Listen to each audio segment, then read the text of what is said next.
Night Angel is a cheesy 90s movie where Lilith, the unbiblical and other stories, the very first woman, created before Eve, she turned evil and decided in lust to fornicate with demons and other entities, who comes back to Earth. She then hatches a plan, seduce and kill several men and women in order to take over a very popular fashion magazine in order to, probably, take over the world. Our hero is a Patrick Bateman-like douchebag who works for said magazine and an attractive love interest played by Deborah Oh Yeah Baby Fua, who is trying to get into the magazine with her jewelry. This woman and her jewelry and the douchebag of course will clash with Lilith and whatever she brings with her. Night Angel shouldn't be as good as it is, but that's not saying much when you know what you go into. However, it's a quite enjoyable movie. There's some stupidly done shots, especially during the what you could call action scenes, and it's very cheesy 90s with a little 80s yuppie vibe going around, but overall I thought this was quite enjoyable. But maybe that's because of Deborah Fua being in it. Let me know if I was wrong. Check that. Wyrmwood Apocalypse is an Australian zombie horror movie and sequel to the 2014 independent Australian zombie horror movie Wyrmwood. The first movie was a fairly mundane but competently done flick combining Mad Max with speed zombies. In this sequel we follow a soldier who is tasked to bring the hybrid from the first movie, a girl that ends up grinning a whole lot during this film, to them in order to find a cure, or maybe because the doctors give out quite the evil genius kind of vibe.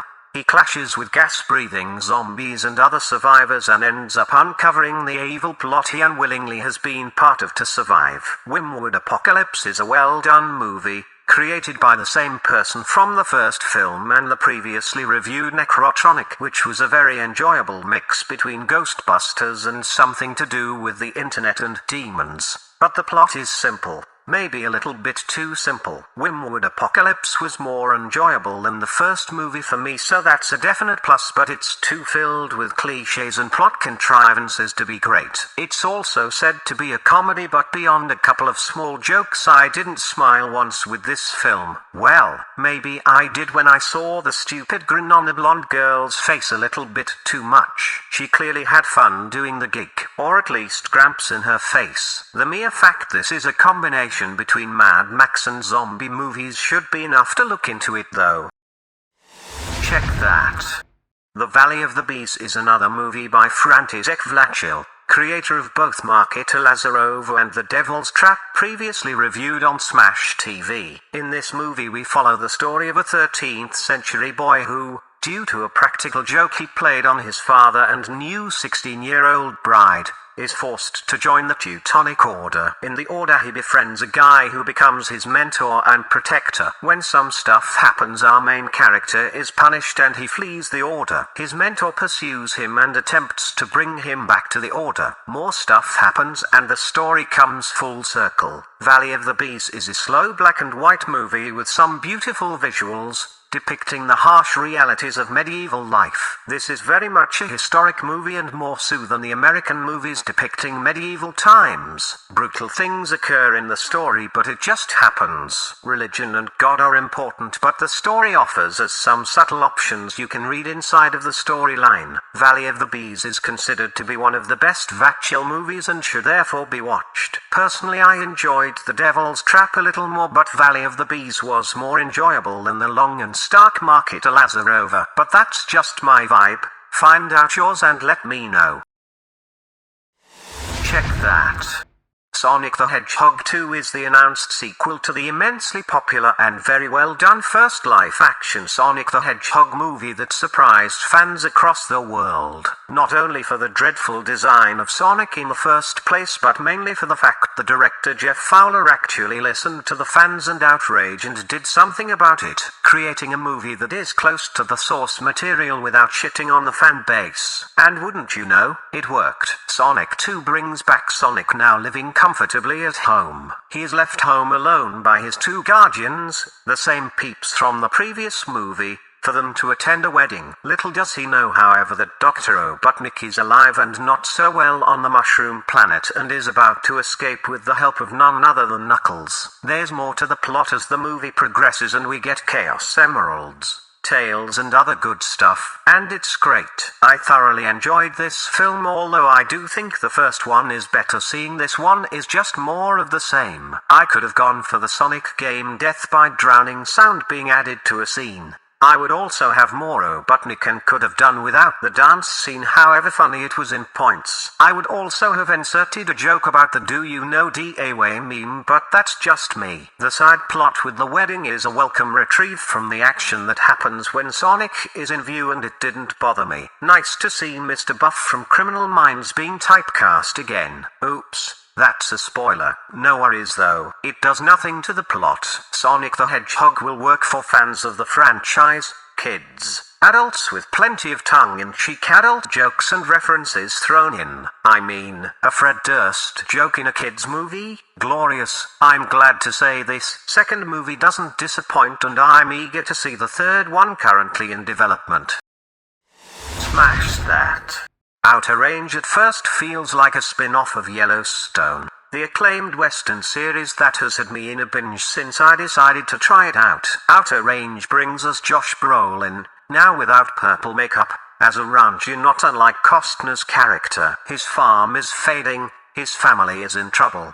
His sons at odds with each other and themselves, and what's more, a strange straggler enters his land right after he discovers a giant hole in one of his fields. A giant hole that seemingly goes nowhere and has weird stuff floating over it. And then there's the rival ranch, who is also up to no good, run by crazy Will Patton with his two sons. One of them who loves to erupt into song every so often. Oh, and there's lesbian Indians. Anyways, there's a monologue at the beginning of the series about time and chronos and all that funky business. Now, wouldn't you think the hole and time has something to do with each other? Well, find out, cause eventually they will explain things. And even later they will explain even more, but by then I didn't really care and found it to be a bit lackluster. Outer Range suffers from Yellowstone mimicry and trying to be something more. There's interesting stuff that can be told about a hole in the middle of nowhere, but where the story goes is pretty straightforward and uncreative. At the end of the season, certain things happen that could provide enough fodder for the next season, but as is, Outer Range was just too prodding in its pacing to be worthwhile. There's some good moments, but after finishing the season it didn't blow my mind. And this is a story about time, people. Timey-wimey stuff always blows people's minds. And yet this one succeeds in not doing that. It's not a bad series, but it could have been more. A shame. Maybe season 2, if it ever sees the light, will be better.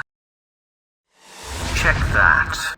This is a tough one, a really tough one. From the New World, also known as Shinsekai, is a Japanese series based on a manga by the same name. We are 1,000 or so years into the future, and mankind has survived an apocalypse after a small percentage of the world's population got psychic powers. Things got out of control and people were separated. Stuff happened, blah blah, more stuff, etc. We see a bunch of teens in a special school for the gifted. Kinda like Harry Potter but less colorful. They train and do the typical magical teen stuff, but quickly realize something is going on. More stuff happens, blah blah. And there are disappearances, and then there are mole people called queerats. Queerats, you say? Are the gay rats too? Ha ha ha, that was a good one, right? Anyways, these queerats are oppressed and stuff happens. Then more stuff happens, and goddamn, this was a long and boring slog to go through. I don't really understand why 98% of the reviews are gushing about how good it is, even though many say it takes a long time to get somewhere. I mean, if a 25-episode series starts becoming good after the 18th, according to one reviewer, there's something wrong. The animation and characters are pretty boring. It's all very grey and dour. Character designs ain't all that either. And then there's the amount of exposition you have to go through. I was at episode 12 till I realized it looked like many people were high on the Kool-Aid or something. There's almost a full episode where they play a game. I mean, I get it. They have powers. Some people use their powers for bad and they get dealt with. There's flashbacks to that era and all that seemed more interesting. The complete series is played out throughout a couple of decades. following the same characters who age through their journey. That journey ends at what was promised to be an amazing closer. Amazing if you didn't see it coming for 20 episodes and are invested in the boring characters or have little to no notion of what true emotional weight is. I did not care one single fuck about these people and was more on the side of the queerettes, but apparently that wasn't the point. I'm very sure I missed stuff because I caught myself glazing over many times and often doing other stuff because I forgot I was watching a show. This wasn't for me. Maybe it'll be for you, and be sure to know what deep lore I might have missed and how I do not see the genius of this show. For me, nah thanks. Plenty of other good stuff out there that I will like. Drop that. When I hear a movie that is titled Government Agents vs. Phantom Legion, my creativity and imagination is immediately flared up towards some kind of James Bond or Man from U.N.C.L.E. organization fighting some dark, deep criminal network of evil geniuses duking it out. Unfortunately for me, this film, which is pretty much an amalgamation of a 20-minute episode series by the same name, has almost nothing to do with that. Sure, it has government agents, and sure, they do try to unmask a criminal network and a betrayer in their own ranks, but it's more FBI versus Mafia in this case. In the beginning this was quite an interesting film, but quickly it became a bit tedious, mainly because every single short episode ends with a very obvious cliffhanger where something really bad happens to our heroes. That event is then repeated in the next episode and shown from another angle or whatever tricks they were able to do back in the day.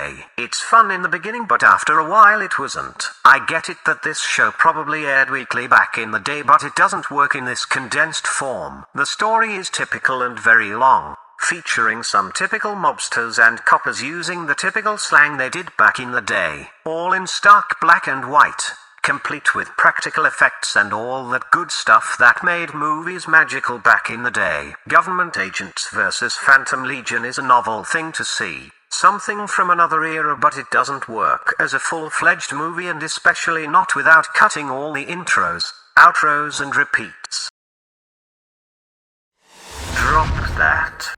Breeders is a fun 1986 movie with a difficult topic, but then again, what topic isn't difficult these days for certain stuck-up people? That topic: friends and felines. Someone, or something who is hiding in the sewers venture out and rape hot women and leave them disfigured and broken on the streets. The clueless authorities try to stop the criminal behind it, but discover something even more sinister and spectacular. What do you say? Find out. Breeders isn't a great movie, but it's definitely on the good side of VHS classics from the 80s. It has, surprise, surprise, plenty of nudity. One memorable scene has a model undress fully after she is left alone for a shoot. Her naked tan-lined body perky and plump, she decides to do some exercises, until she is interrupted, of course. There's no real view on the assaults, though you can see the effects of the acid used in the attack afterwards. But the story veers towards something more spectacular, culminating in a finale that's borderline cosmic horror or Cronenbergesque and is quite enjoyable. Breeders is a good 80s schlock and a must-see for lovers of the genre. Smash that. Night Hunter is a surprising crime thriller with no other than our very own and lovable Henry Cavill, who plays a stern, grumpy police lieutenant who gets caught up in a case where a serial stalker and kidnapper snatches young women from the streets to do ungodly things to. When a young girl is kidnapped, who just happens to work with an ex-judge turned vigilante who lured dirtbags to hotels to castrate them, things go into high speed. Night Hunter is a bleak thriller about serial killers, much in the vein of Seven, minus the biblical lore, or Manhunter, both the Hannibal Lecter, as well as the series with the same name. That is quite compelling, but is a wee bit too long for its own good. It's weird to see Cavill in such a grumpy role, but he does the job as always. But what struck me the most is the amount of acting talent in this film, both in long and short scenes.